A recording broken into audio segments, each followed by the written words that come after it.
3, 2, 1. Here we go!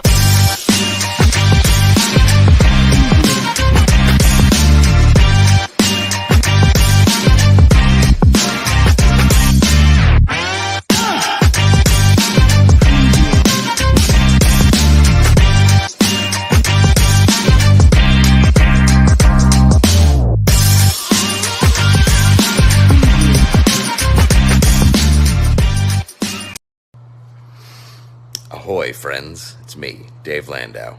After a long night on stage, I like to kick back with a captain's hat and a fine cigar and watch the Dennis and Andy show. These guys are huge nerds, but they're the kind that you actually want to hang out with. Enjoy them.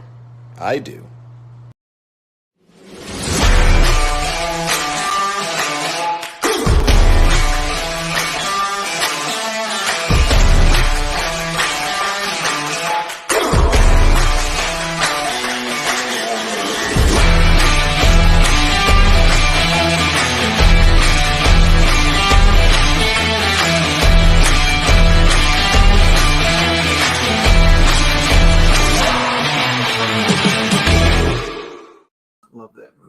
Dennis, you just never win that contest. You know, it's like we played it 100 times and it's the same ending every the same time. outcome every time. You got to get the tearaway tighty whities. You know, that's the secret. We just might have to try it for real once.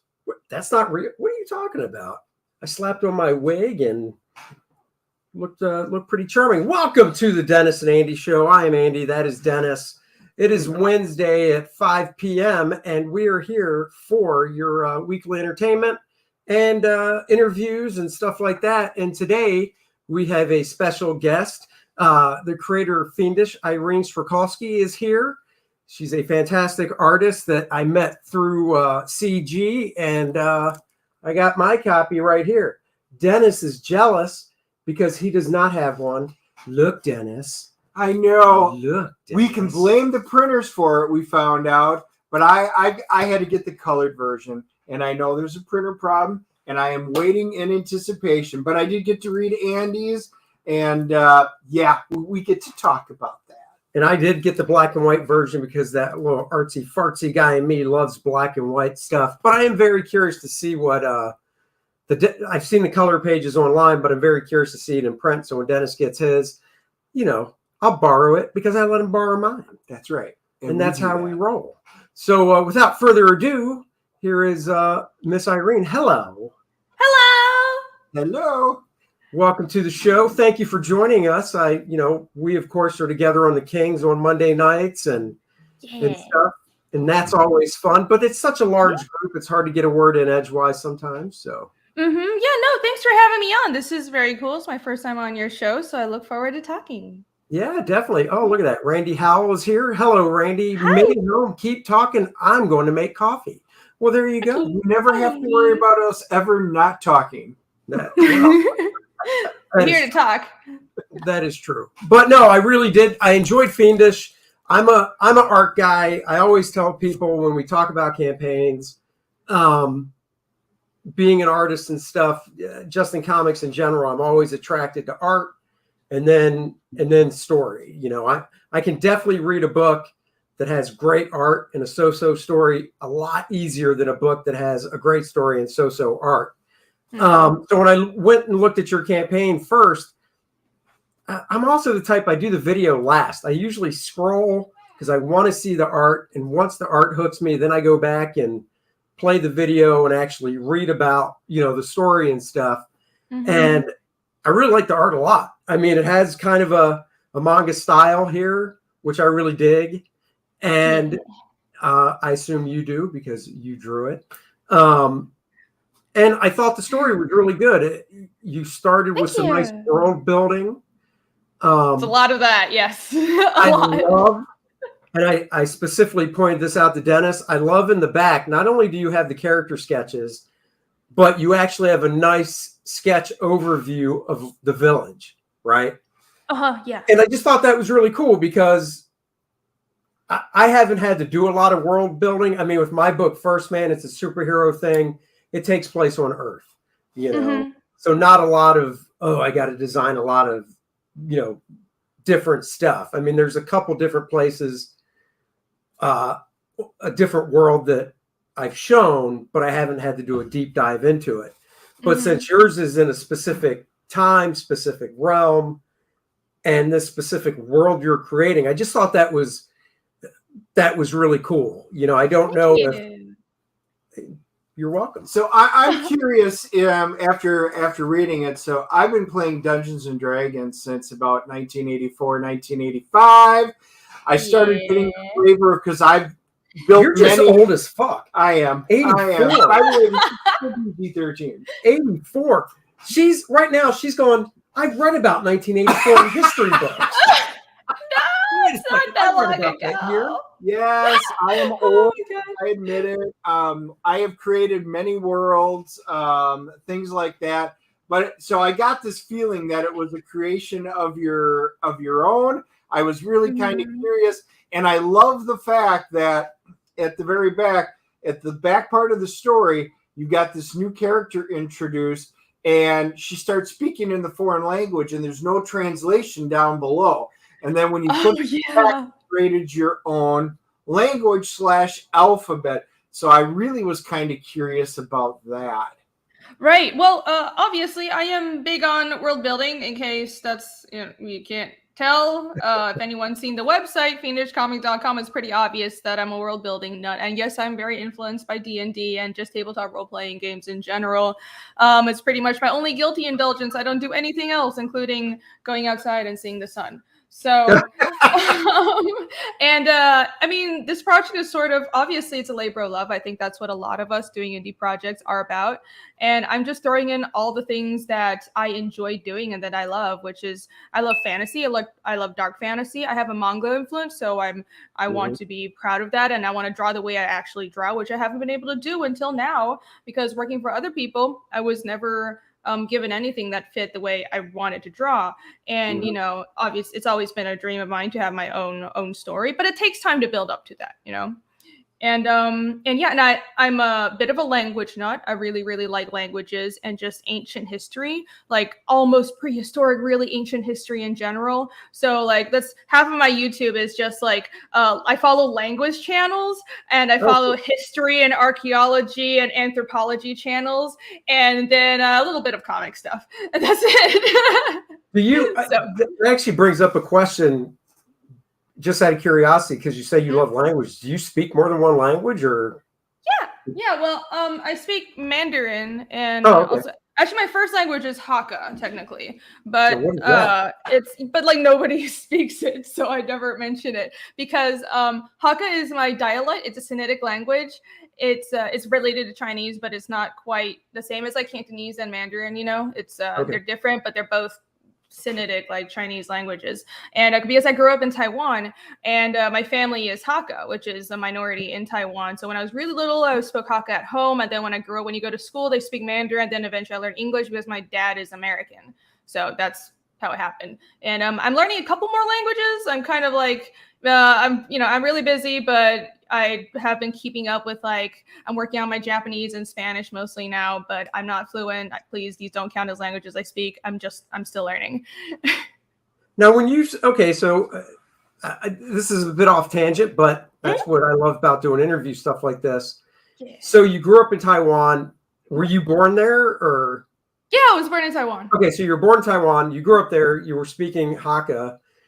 Mm-hmm. Is that a lot different from Mandarin then? Like when you went to school, was it like, oh, she's speaking this? No.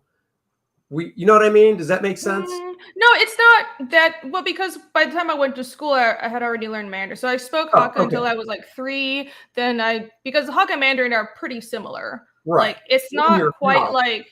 Yeah, like how you would say a dialect in English is like, Cockney dialect or Southern American dialect. It's further apart than that.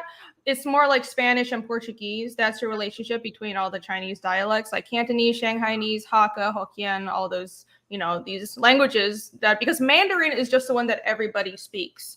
in sort of the Sinosphere. Yeah. So, and Mandarin is the one that everyone learns, but some people in Taiwan, some people speak Aboriginal languages, some people speak Hakka, and some people speak Hokkien, which is also known as Taiwanese because that's the majority dialect. So, but everyone learns Mandarin is like the standard language, and specifically the Taiwanese version of Mandarin. So, yeah, by the time I went to school, I already spoke. It wasn't a problem. Yeah. Oh, okay. Yeah, I was just curious. Like I said, stuff like that fascinating. I speak one language and I don't do it super well. So no, you speak it very well. No. I practice a lot. You know how it is. You work in solitude all day. So I'll just talk to myself so I can sound like I know some stuff. I tried getting him to learn the Klingon language from Star Trek, and he went, "I don't even know what that is." No, I do know what it is. I do know what it is, but I actually like being married to my wife, so I want to keep it that way. So I was like, yeah, let's not learn that because my wife is my wife. I even have the Klingon dictionary, and she got it for me. Yeah, his wife isn't total nerd like we are, but she definitely will tolerate watching certain things that he likes, and then he'll have to sit through stuff she likes. Whereas my wife's a total different, and I am too. Like my wife will be like, "I'm going to watch a Hallmark movie," and I'm like, "I'm going to leave the room right now," and I just leave the room to go watch something else. And I'll be like, "I'm going to watch." Exactly. And I'll say, I'm going to watch Stranger Things. And my wife is like, well, would you look at the time? And so. Right. Yeah. So, speaking Klingon, not going to happen. I know. But you did power through Stranger Things. I like Stranger Things. I do too. Yeah. It was good. So. It is good. So now, origin story. This is one of the questions I always like to ask our new guests. What is your origin story in the comic book world? How did you get involved and how did you wind up doing this? Well, like I said, I grew up in Taiwan and I've always been a bit of a weird kid who had too much imagination. I was always getting in trouble for drawing in class. You guys know, it's probably like 90% of artists. Yeah. And which the teachers hated because they're very not supportive of doing art there. It was basically, you're going to starve. What are you doing? You're wasting time. But anyways, but a lot of people go through that. And, but because I was in Taiwan, I grew up reading manga, some American stuff, but strangely enough, most of the Western stuff I had contact with were like illustrated books like Dinotopia.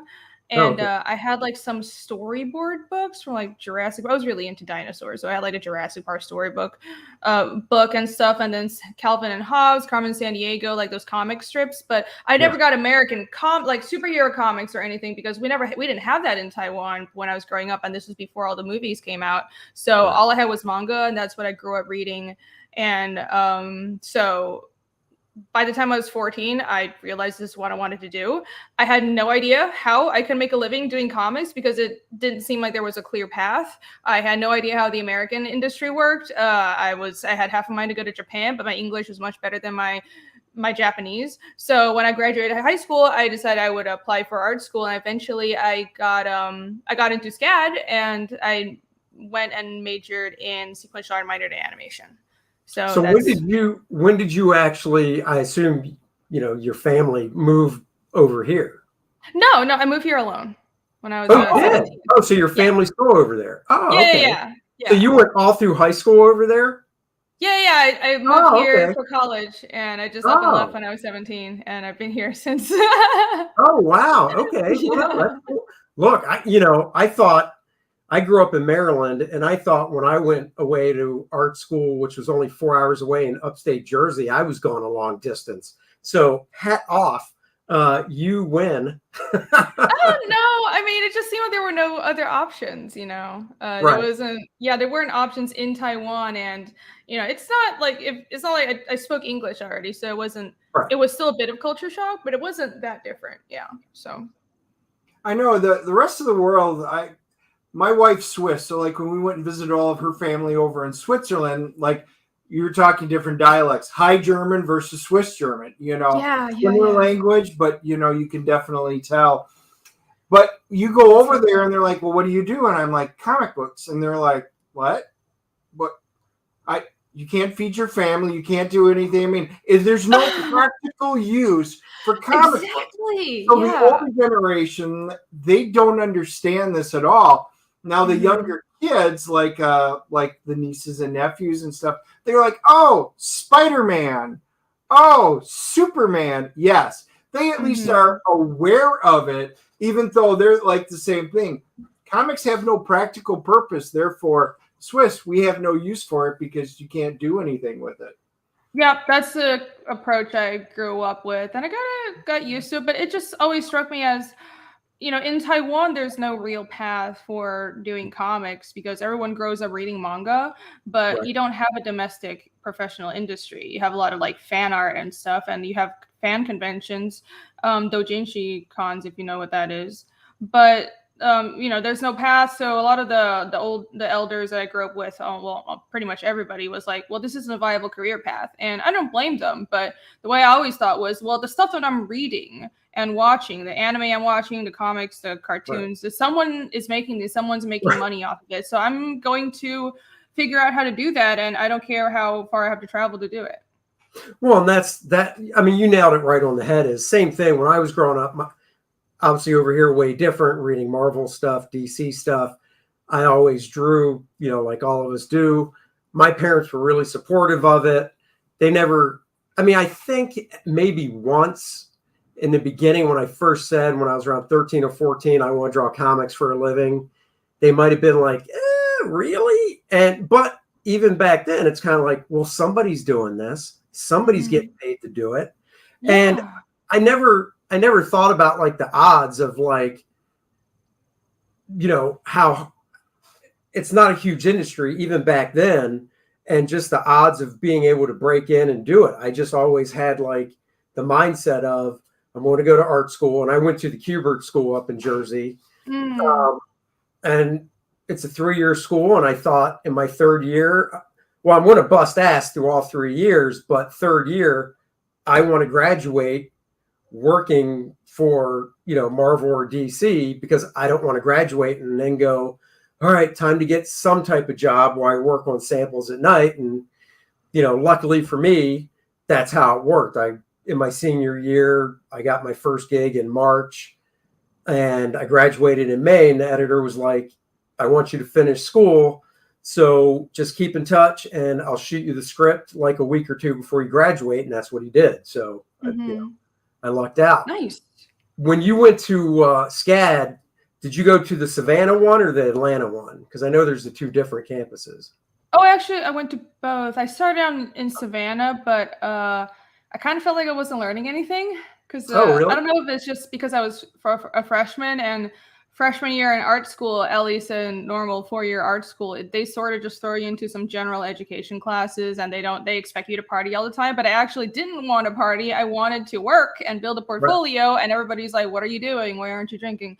So I figured I switched to Atlanta campus figuring I would try it out for like a semester to see if I liked it more. And I did, because I felt like the campus was smaller and I was getting more attention and I was actually learning. So I stayed for the rest of for college.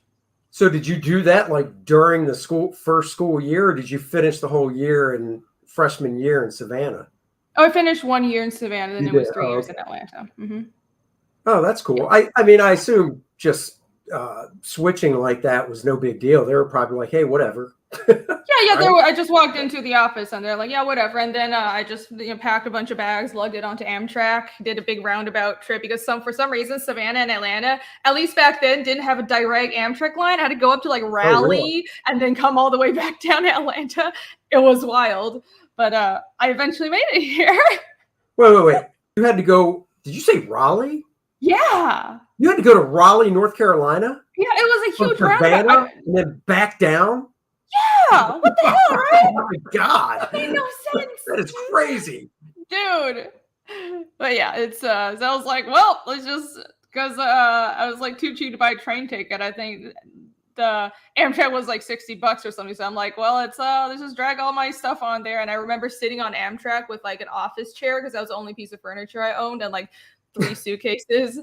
I look like a crazy person. But yeah, So did you attend? Did you attend then all is it 4 years? Yeah, I did all 4 years. Yeah. Yeah. Yeah. And It was then- very expensive, but I was lucky I had to have a scholarship.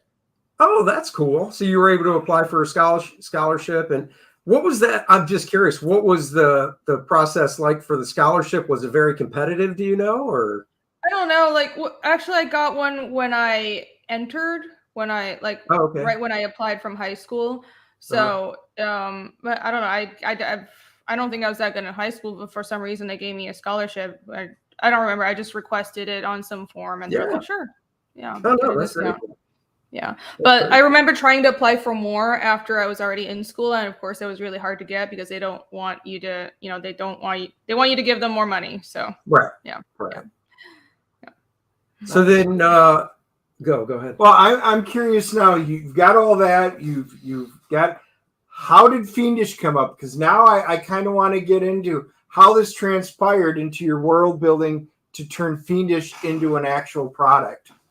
Oh, well, so Fiendish is just, like I said, sort of it's everything that I love doing. It's dark fantasy, it's manga, it's tons of world building, and it's a mystery story. It's very actiony, but at its heart, it's a mystery.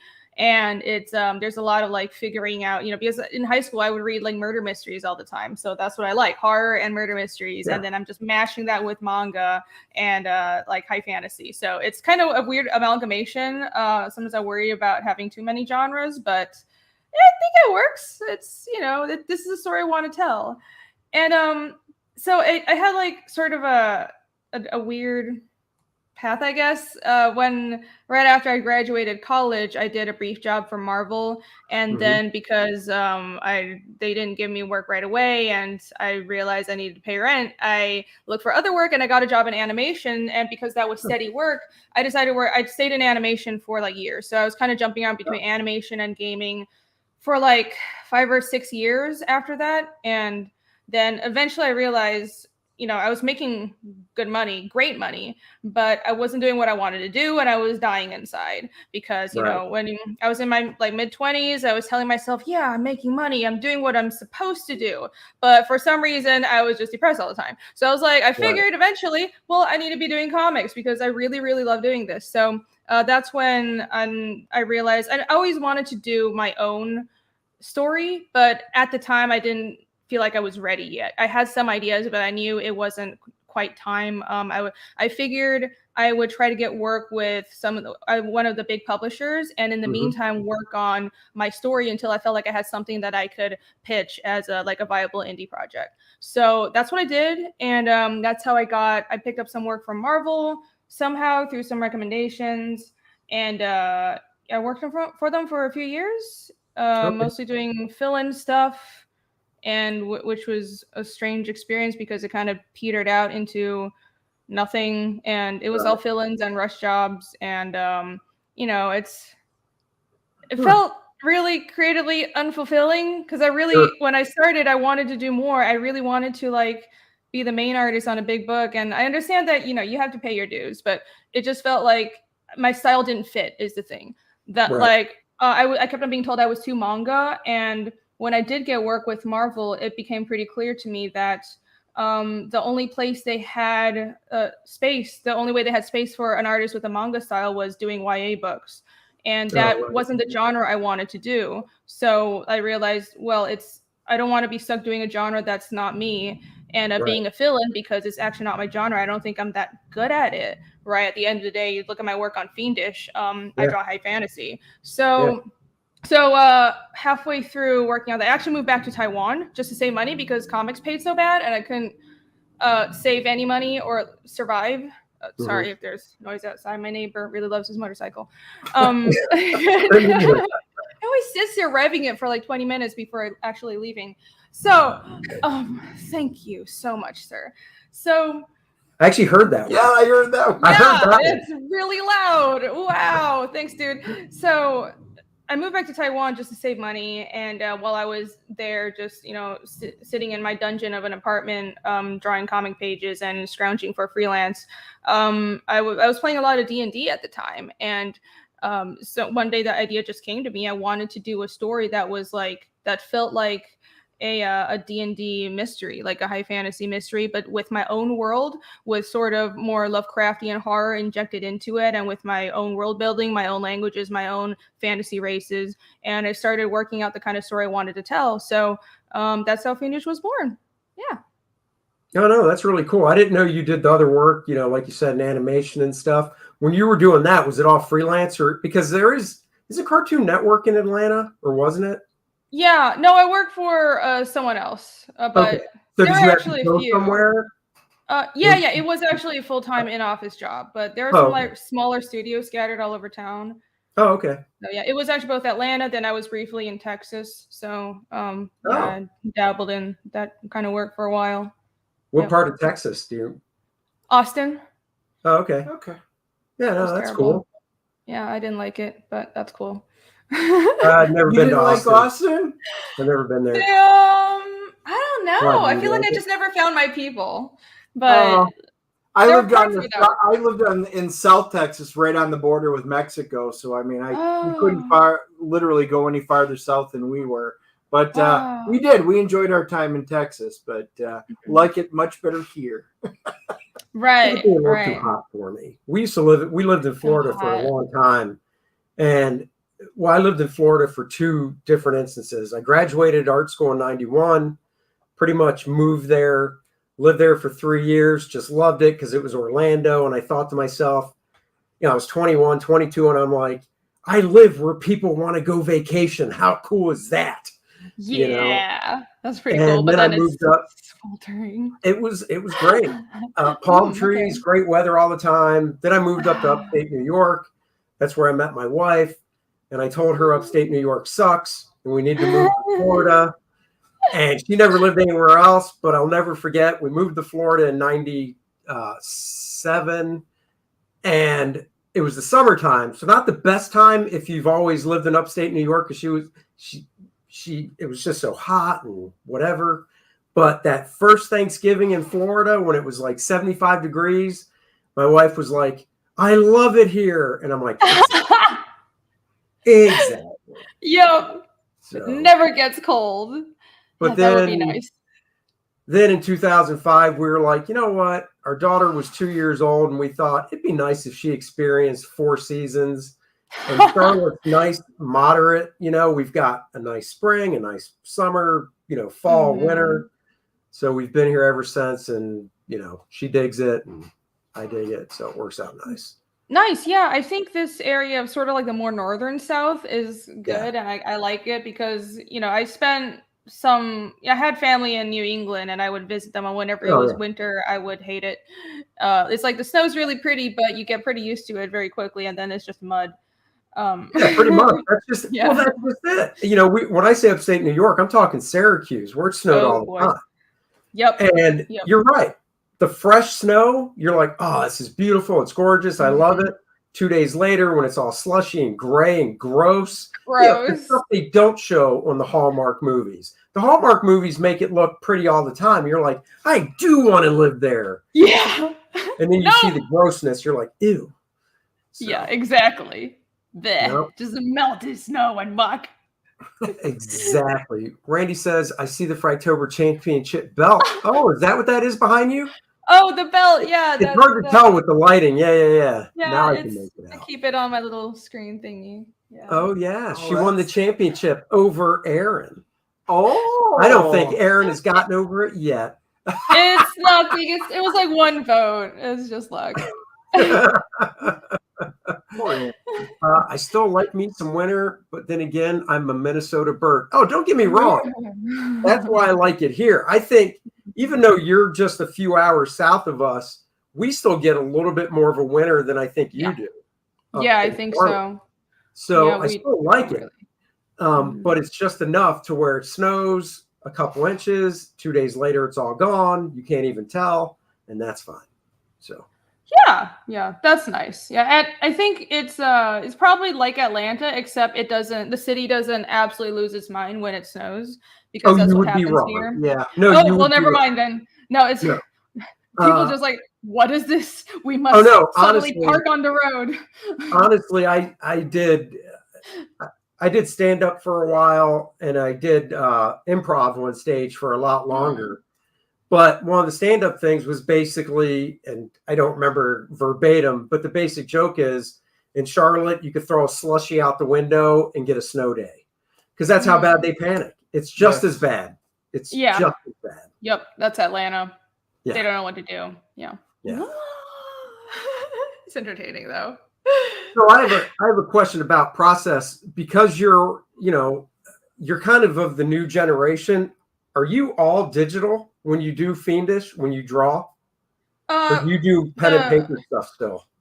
I do pen and paper, but it's mostly I do commissions pen and paper mostly, and I'll do like small head sketches and small pieces for auctions and but yeah, Fiendish is all digital just because it's faster for me. But recently, I've decided that I'm going to do the covers traditional, so that's my plan. So the pinups and covers will be traditional going forward, and then the interiors are just going to be digital. It's fine. It speeds me up so much, and I'm not a very fast artist, so it's worth it. It's fine. Yeah. Do you work on a Cintiq then? Yeah, I got a Cintiq. If I'm looking down, that's what it is. It's right here. Well, when we're on the King, like for this, we have to back up quite a bit. I'm about 5 feet from my desk, but like on the Kings, my Cintiq is like, it's right, just like you. If I look down, I could work and stuff. Yeah. So I got my Cintiq, then I have a board that if I'm doing something traditional, it's taped to it, and I just kind of draw, put it on my Cintiq and draw. It's just versatile. Nope, I'm the exact same way. I've got my traditional drawing desk, but I think I kind of do a hybrid where I pencil everything digital. I'd say 80% of the time, and then I'll print it out blue on the Bristol, and I do all the inking and stuff traditional because I really, you got to remember, I broke in 91, and the whole digital thing really didn't come about strong until a decade or so ago. So I love original art. I just love holding it. I collect it. I don't sell my work, so I have a huge stack of original art. So awesome. Something about it, but no, that's smart though. That's smart. It's going to be worth something. Well, we'll see. Hopefully. Yes, it will. We'll see about that. I hope so. Do you want to share your screen so we can look at your? Oh, you got it. All right, I got it right here. Look at that. Yeah. So if you want to play the video. If talk about it, talk it up.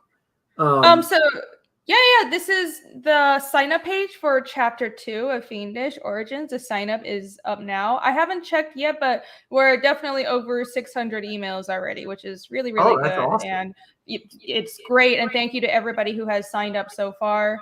And people seem really excited about this. Actually, I have the whole Indiegogo ready. I just can't launch it until I finish fulfillment for chapter 1, and it's driving me crazy. But I got to finish fulfillment first. It's only right. So and the nice thing about it is you'll just get more signups and stuff. So yeah.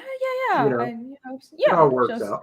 It gives you more time to work on pages, so that's nice as well. So yeah. But this is the so the first book was 50 pages. It was sort of just a quick intro. Like you guys read it. It's very action packed. It's kind of like an attention grabber for the series. The premise of the story is that my main character Casimir was the sole survivor, as far as he knows, of his hometown when a mysterious demon attack took place. And sort of he ran away. He grew up somewhere else. The demon, nobody has seen the demon since. It's sort of this kind of freak accident. And even though it's a fantasy world, these creatures aren't known.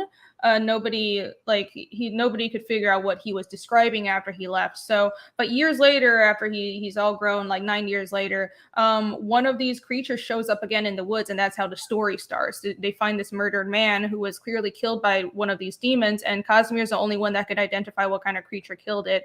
So they go trying to track down this monster, and eventually they find it in the woods. It attacks some other bystanders, and eventually Casimir and his friends manage to kill it. But they still don't know what it is. But at the because of this encounter, Kaz decided that he's not going to run away from his past anymore. So at the end of chapter 1, he decides he's going to set out and find the truth behind what happened to his hometown. And chapter 2 continues that story. Oh, very cool. Now, when it came to the like I said, I got the black and white version. Did you do all the grayscales too, or? Yeah, I did the Okay. well, I did the grayscales, and a couple pages were done with my friends just because I was super swamped with a bunch of other work. And Sure. sort of like I had people do the base grayscales and I would touch it up. Yeah. But for the color version, I got a colorist because Okay. I actually really don't like doing interior colors. But the covers are I all me. amen. Yeah. Amen to that. I tell you, my hat is off to colorists because they love what they do, so that's fantastic. Mhm. But when I just color a pinup or a one-off for something, I just don't know how they get through it. Oh I'm my like, gosh. Well, I'm I like, like doing man, I covers. want to draw something. I'm really bored now. I like doing covers and pinups, but the thing with sequential colors is you're telling a story with the colors. Right. It's not as simple as let me just fill in the colors. You have to keep in mind the palette for different scenes and like a whole Yep. chunk of pages.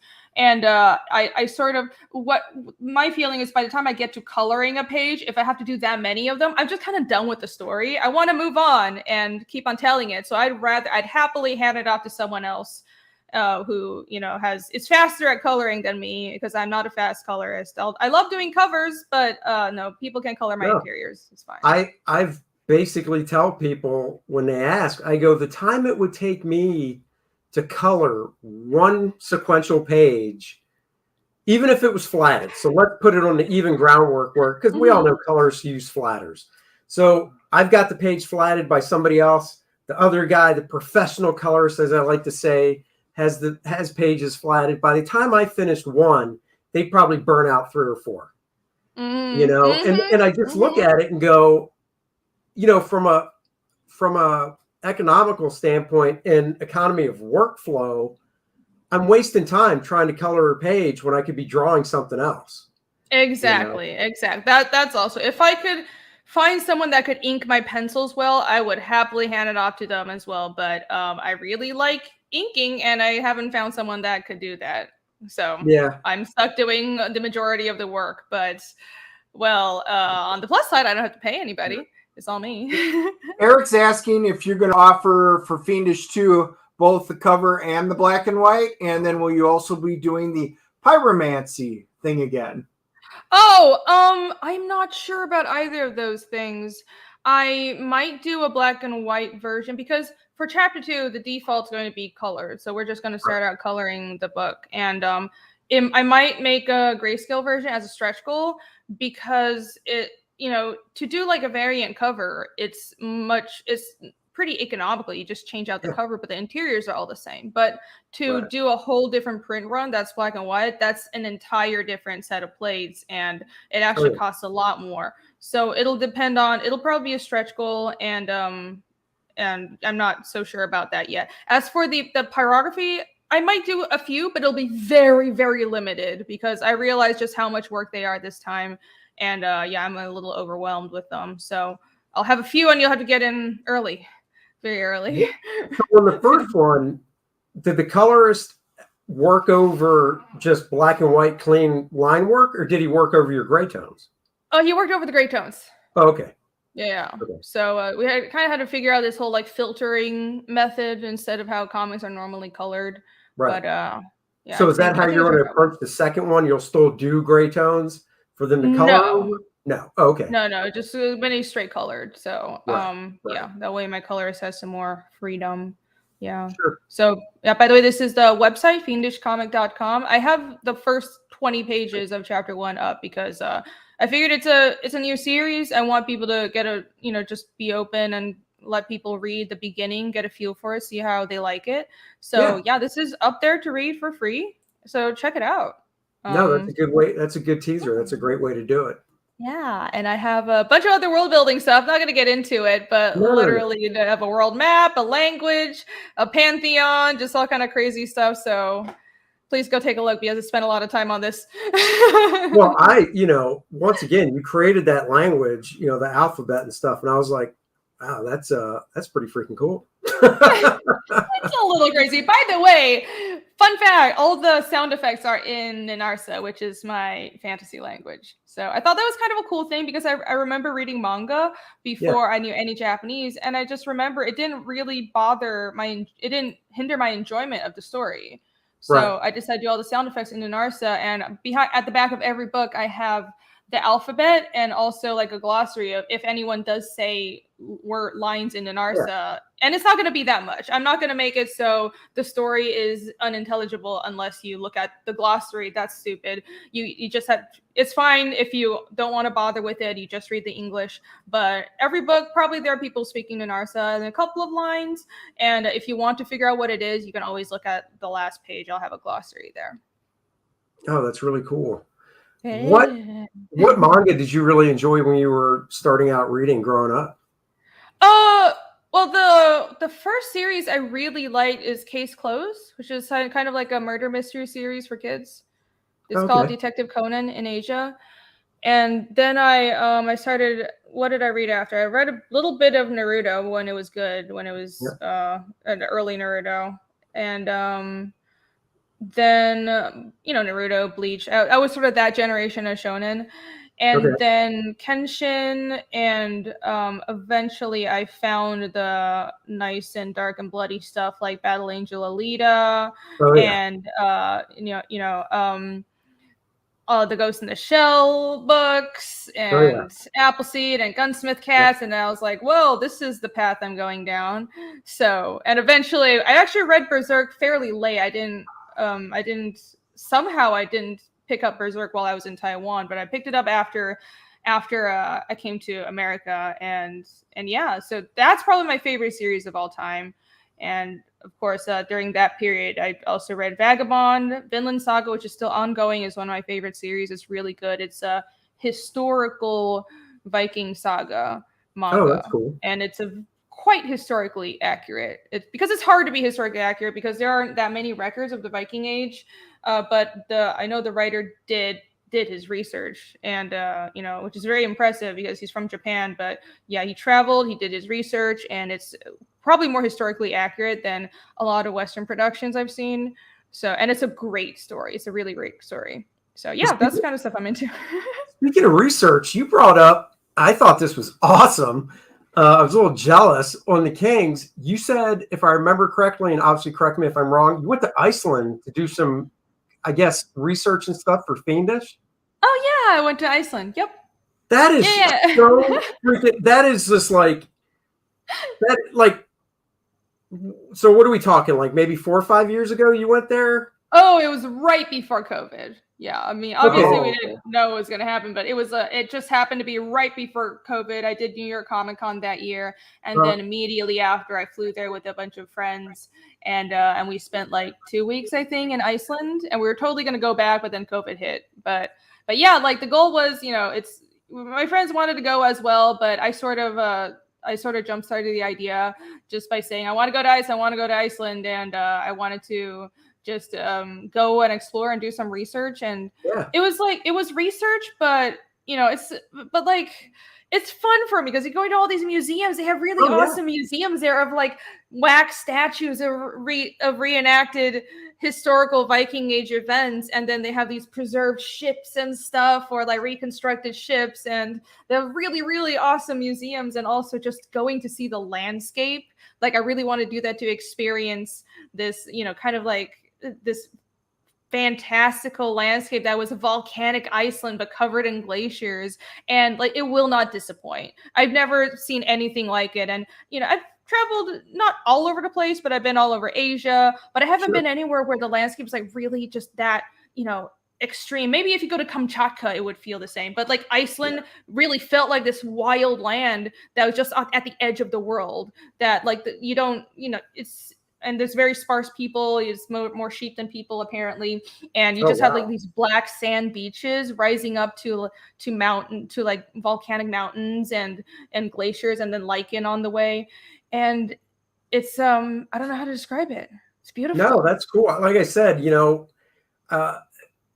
if it's you, I think right now is a really good time for independent stuff, just with the crowdfunding and the CG community, which I rave about because it really is a community. That's how I look at it. Yes.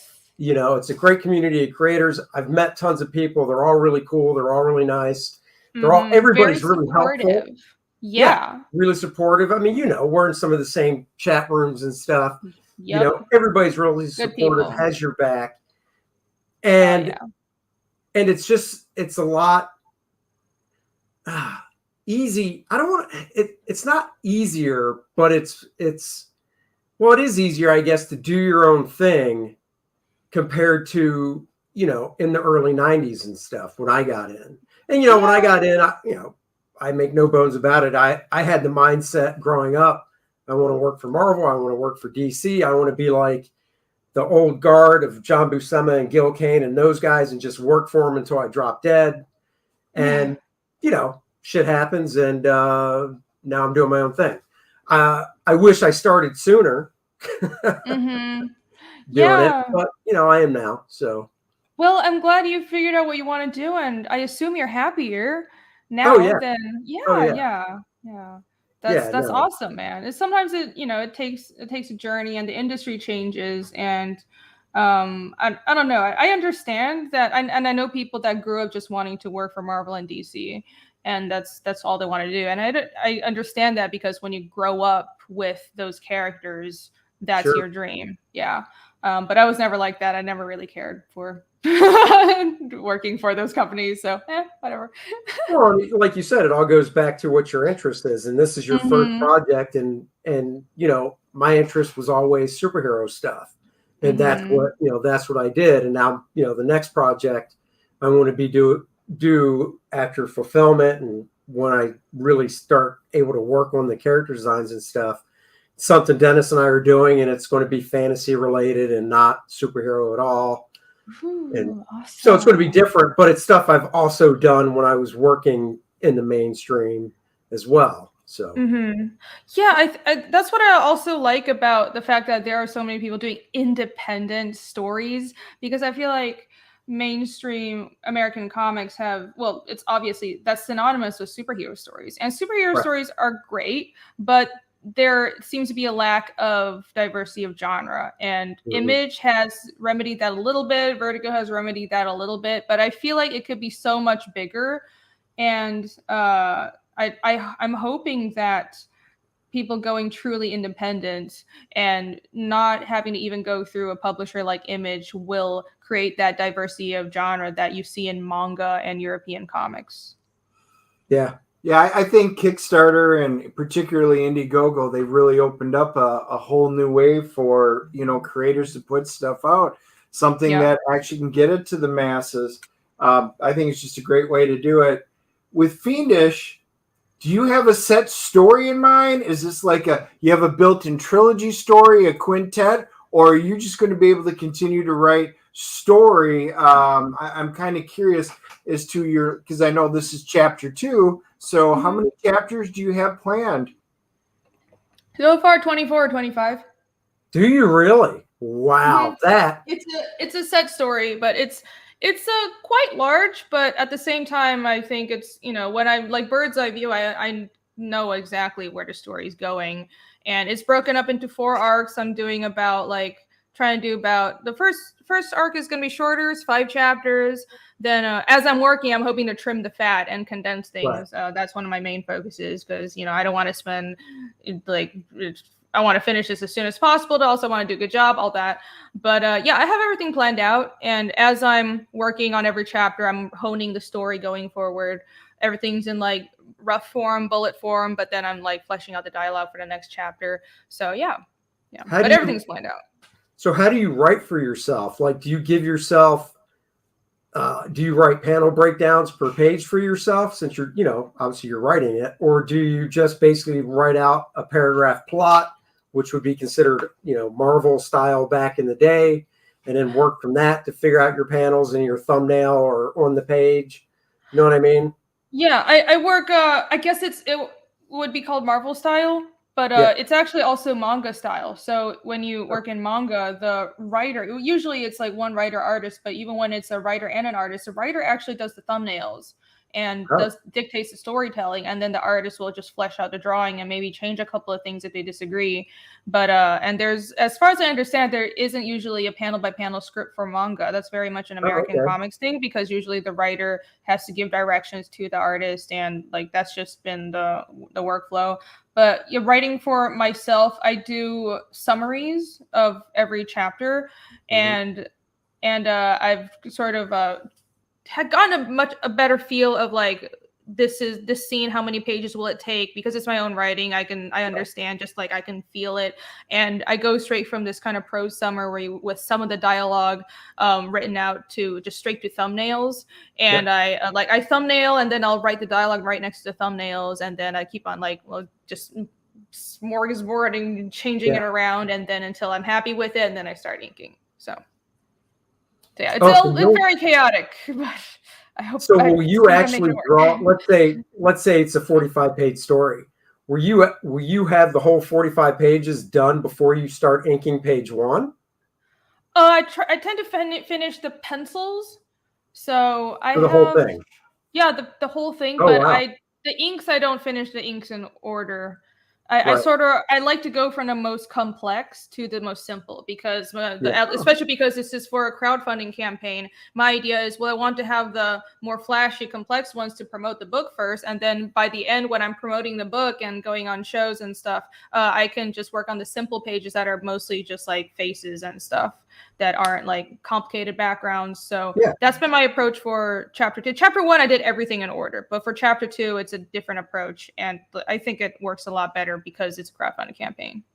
Right. Well, no, I agree with that. I mean, I was telling Dennis, when we start setting up for the next campaign, I basically think for the campaigns, I kind of go with, I need to have the cover, and I need to have at least 4, by like odd numbers, 5 interior pages to show, but they don't have to be in order. They just need to be 5 cool pages, because it's like you say, you're trying to entice the person to go, this looks really cool. And then with your description, go, wow, this reads really cool. I want to back it. And sometimes 5 pages in a row just don't cut it. So you need to, it's not a portfolio. You're trying to get a job. When you're trying to get a job, you have to show 5 sequential pages. But when you're trying to sell a product, you want to show flash and cool stuff. So exactly, it's different. It's when you're doing the pitch, because it doesn't change that the first 5 to 10 pages of your comic are important, but they might not be the most exciting or the most sales grab, like attention grabbing pages of your whole chapter. So I think it's smart to go for those really flashy panels first and get those finished up, and and just show that to people, because definitely when you're selling in a crowdfunding campaign, it's not the same as a pitch. Yeah, Eric says hardcover collector's editions for each arc. Do it. Oh boy. If I can afford it, yeah, but that's a long way from now. Let me just try to get these first few chapters out. Right, exactly. But once again, it's something to think about. Like you said, 5 years from now, say you've got 4 of these out, and it would make a nice collection. Then boom, you do a Billy Tucci, pull that hardcover Indiegogo campaign for the oversized hardcover, and see what happens. Yeah, that would be awesome. I would love to do that. There are lots of people, and I know I'm one of them, that I'll buy like a 4-issue miniseries, and then the trade will come out, and all they have to do is throw some extra stuff in the back of the trade, and I'm like, damn it, take my money. You got me with the extra stuff. Yeah, I'm not a floppy fan either. I love the trades just because they don't feel like they're just going to be destroyed in like 5 months. And I love the extra content. I like the nice covers. I just like feeling the thickness. I get this huge chunk of stories. So I'll wait a year for a trade, and that's how I like to read comics. So I think that's how I create comics. I'm like, I think I prefer this more European model, like this chunk of story that someone can do within a whole year. I read it all at once. That's great. And I'll reread it for the whole year. And I'd rather have that. And that is actually how I, when I've done streams on other people's channels and they've asked, one of the big differences, I say, well, I kind of look at the Indiegogo thing that we're doing as the European model, as in generally the person doing the campaign might have a co-writer, like I have on First Man and like on the new project with Dennis. And then, I have a letterer I work with who I went to art school with and a colorist. But it's like the European model because it takes a year, but when it comes out, it's not just a floppy. It's a lot more to read. I think it's more satisfying, and it's really just a mindset thing. If you're buying something from Marvel or DC, you expect it there every month because that's what they're telling you. But if you go to your consumer and say, look, I'm doing it once a year, I think as long as they know that and as long as you stick to it, they're fine with it. Yeah. I think if people like a project like once a year, I think if it's like once every 3, that's too much. But I think the most is about once a year. My goal is to eventually get to 1 book every half a year, but I need to not have like a day job and stuff to do that. But well, that's the thing. I honestly, just for myself, because I know how fast I am and stuff, for a 64-page book, I just can't see getting out more than 1 a year unless I had help doing everything. Because that's the other thing when people ask, well, what do you see the difference between doing this and, the Marvel DC stuff? I'm like, well, this is a lot harder because the Marvel DC stuff, I would come up in my office in the morning. I would look at my script. This is after I've, started working on it. So I'm on page 7 or 8 and I'd look at my script. I'd read the page for the day. I'd do my thumbnail. I would draw the page no matter, if it took me till 5 in the afternoon or if it took me till 10 o'clock at night, I would get the page done and then rinse and repeat the next day. But for doing this, it's you got to do the promotion every day, and that's all social media stuff. Of course, you do streaming and stuff. Everybody needs to build up a YouTube channel so you can really interact and connect with your fan base on a more one-to-one type of thing. And then you have to draw the book and write the book. So it's just a lot more work, but it's a lot more rewarding in the end. And then you fulfill it. Yeah, it's definitely, I think, I'm definitely hoping to get, there are people who do fulfillment and that's awesome. I am not going to fulfill another, like, over 1,000 books myself. I love doing the packing but it's too much work because the whole time I'm like, I could be drawing. But, there's some stuff that only the creator can do. Like I'm the writer and artist. It's been a long day, so I have to do that, and also the promotion is also I'm handling that. But miscellaneous stuff. I found people to do like my spreadsheet stuff because that's another whole giant pain in the butt. And people, I have some people helping me with packing books, but I think if I can outsource some of the side things and get a little bit of help, that'll be manageable because at the end of the day, I love doing this and I could do this all day. But yeah, it's a lot of work. It's a lot of work. It is, but Eric brought up a point. He said floppies are for collecting and trades are for reading. And I agree with that. I'm a weekly collector. I have been my whole life. I will be.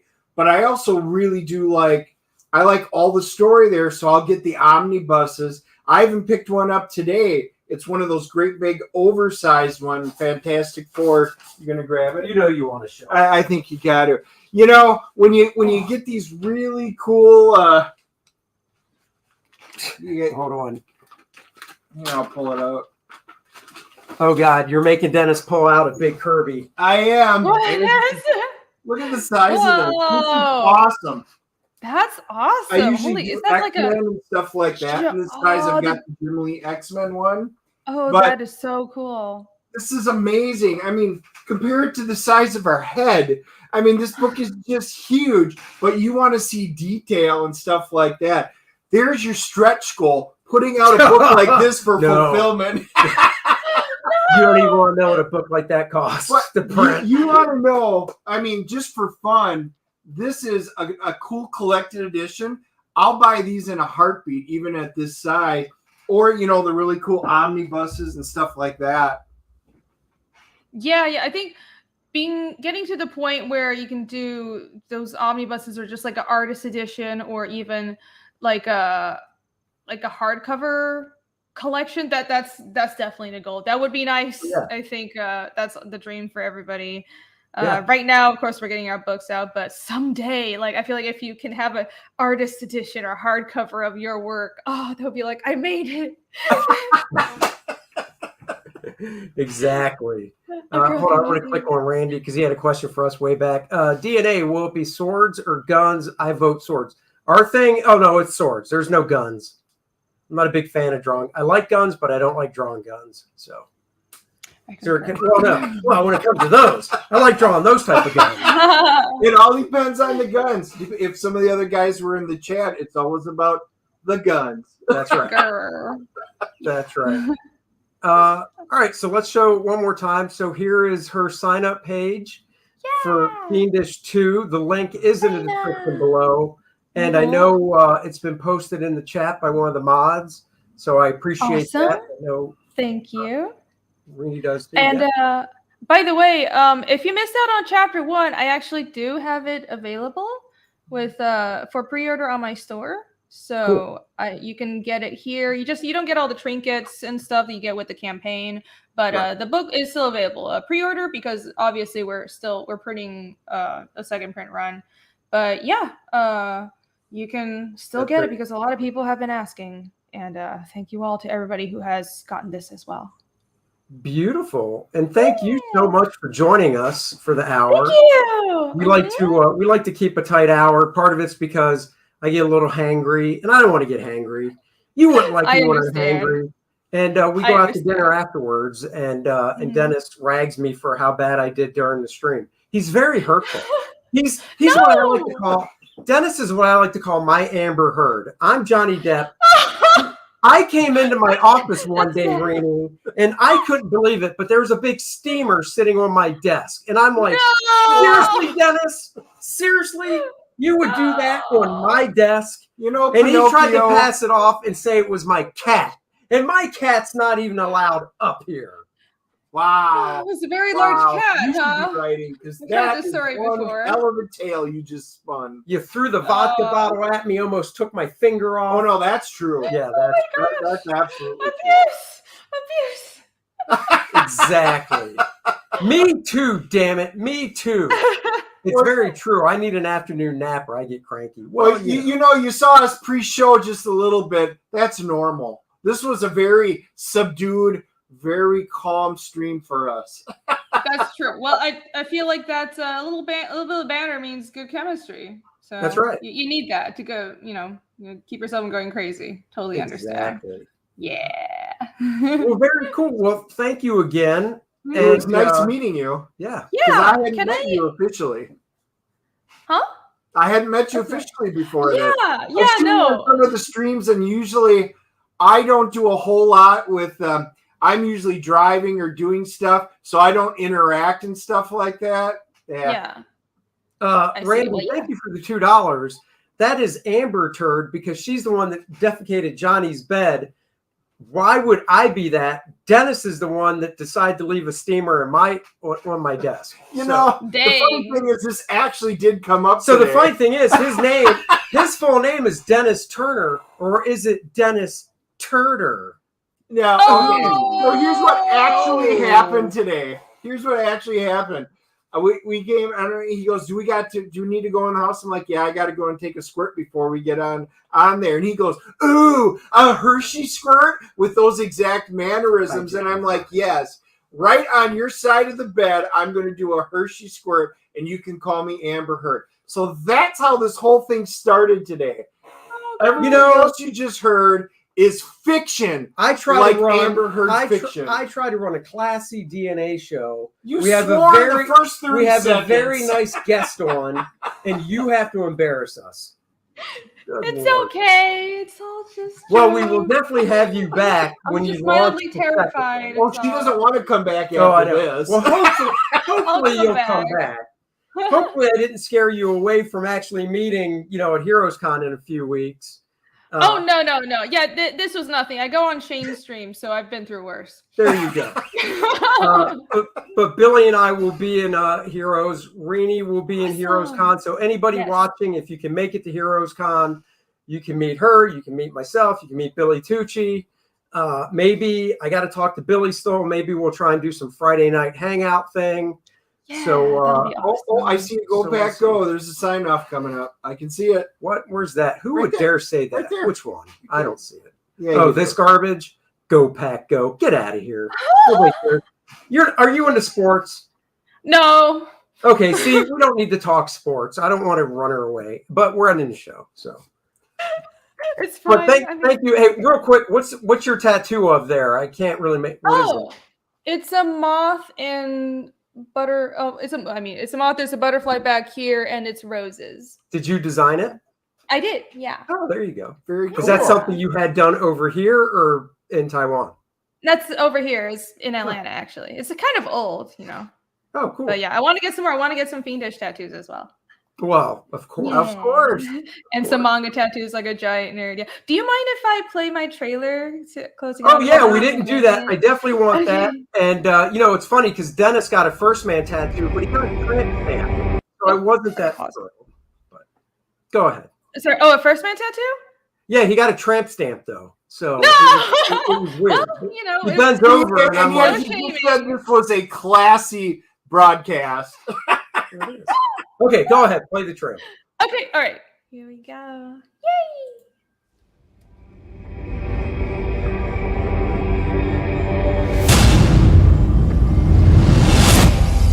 This is just a preliminary trailer, by the way. But something I threw together. Have a bigger, awesome one. So cool. I don't want to talk. Is your voice work or is it just music? What? Is there voice? Is it just music? Oh, it's just music. Yeah. So did you? Well, I didn't want to talk over anything. So did you make this yourself, or did you have somebody do it? Yeah, I made all of this, including the music is just sample bashing, but I did make it. All right, cool. I know Well, some great. After Effects and animation, so I cut this. The final one will be from a professional videographer. Oh, really? That's surprising to me because I thought that looked really good. Oh, thank you. And just the fact do what that I you can. said, so I have a program called Camtasia. It does a good job, but I hire out for the trailers. But my daughter is going to go to a school called Full Sail in Orlando for video editing and stuff like that, and she uses After Effects now. So Yeah. It's once you know Photoshop, it's kind of easy to pick up because it's all Adobe Suite. yeah, So, but I'm not like a master at it. I know some basics. So. we'll have to try Eric's it. asking if you've got a definitive launch date yet. No, because of the printing issues, but it will be sometime in the summer. Yeah. Sure. And it might be late summer, but it's because I am talking to a printer. It's just a matter of I need like a month or two to finish shipping everything out, and then we're gonna launch. So yeah, either late July or August. Well, good luck So with stay that. Yeah, definitely. Good luck with Thank that. you. And like I said, we'll definitely, when you make the rounds for Fiendish 2, we'll definitely have you on to promote it and talk about it and stuff. Yes, awesome. So- Thank you so much. It was really And, nice well, to meet you. Thank you for coming on. I mean, we love having guests on, and we do sincerely really appreciate you taking your time to come on and talk about your project and just how you got to be where you're at. So Yeah, thank you. This was an Sure. awesome show, and I will love to be back. well, thank you so much. And everybody watching, please like and subscribe to the channel. As always, Especially if you're brand new, and join us every Wednesday for our broadcast. exactly. Now I'm just trying to find the video that I like. Oh, this is the video we'll go out on. Rini, hang back, and we'll talk to everybody next week. Bye, everybody.